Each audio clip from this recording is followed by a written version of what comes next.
लोकसभा निवडणुकीमध्ये सुद्धा पवार विरुद्ध पवार ही लढत आणि आता विधानसभेमध्ये सुद्धा पवार विरुद्ध पवार, मात्र काका विरुद्ध पुतण्या अशी लढत पाहायला मिळते। तुम्ही असेच आपल्या सोबत राहा। आता आपण थेट जाणार आहोत विदर्भामध्ये, नागपूरमध्ये जाणार आहोत। आमचे प्रतिनिधी गजानन उमाटे आमच्या सोबत आहेत।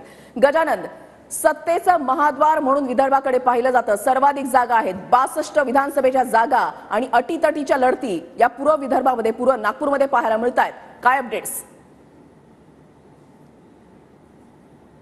नक्कीच विदर्भ महाराष्ट्राच्या सत्तेचं द्वार म्हणून बघितलं जातं। 62 जागा आहे आणि गेल्या 3 टर्म असं लक्षात येतं की जो विदर्भात बाजी मारतो तो महाराष्ट्रात सत्ता स्थापन करतो। मग 2014ची निवडणूक असो किंवा 19ची, यावेळेसही तो चमत्कार अपेक्षित आहे। मी सध्या आहे नागपूर दक्षिण पश्चिमची, ज्या ठिकाणी मतमोजणी होणार आहे। उपमुख्यमंत्री देवेंद्र फडणवीस भाजपचे उमेदवार आहे त्या मतदान केंद्रावर आहे। आपण बघू शकतो मतमोजणीची तयारी जी आहे ती या ठिकाणी पूर्ण झालेली आहे।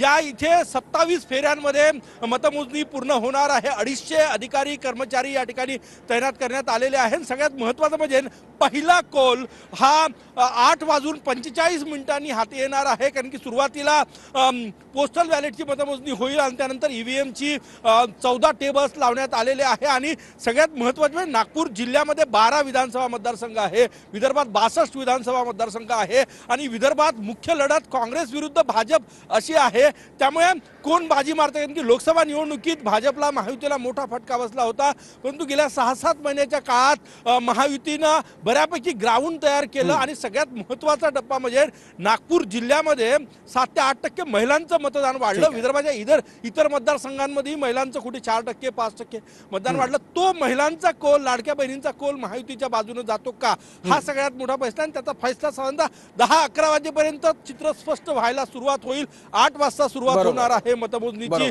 नागपूर जिल्ह्यामध्ये अटीतटीच्या लढती आहे, जिथे माजी गृहमंत्री अनिल देशमुख यांचे चिरंजीव सलील देशमुख